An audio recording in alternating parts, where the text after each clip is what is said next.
Bonjour, Luc Trudel ici, en direct de Shawinigan.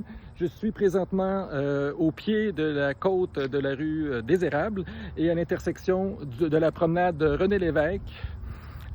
Juste en haut de ce qui s'appelait avant, en fait, c'était l'entrée du stationnement de la Belgo. Alors, ce qu'on peut voir ici, c'est qu'il y a 3 blocs de béton qui ont été installés de ça plusieurs années. Mais malgré tout, pour des piétons, pour des bicyclettes ou quoi que ce soit d'autre, ben, c'est un accès quasiment libre qu'on peut voir ici là, à toute la côte. Plus tôt cet été, je suis venu tourner quelques images juste après le viaduc et j'ai vu la présence de 2 jeunes de 10-12 ans maximum, un deuxième un peu plus jeune, peut-être autour de 8 ans.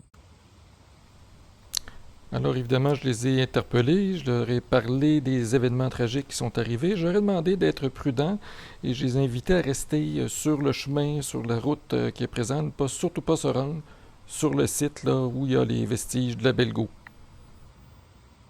Alors pour moi, c'est clair, si aucun des deux gouvernements, que ce soit le palier municipal, la ville de Shawinigan ou bien le gouvernement du Québec, ne procède à l'installation de pancartes et à une sécurisation des lieux, eh bien moi je m'engage rapidement après la sermentation à poser des gestes concrets. L'installation d'affiches, on va voir si on peut mettre des barrières d'une façon ou d'une autre. Certainement, on peut poser certains gestes à l'intérieur des emprises du ministère des Transports et de la ville pour diminuer l'accès le plus possible.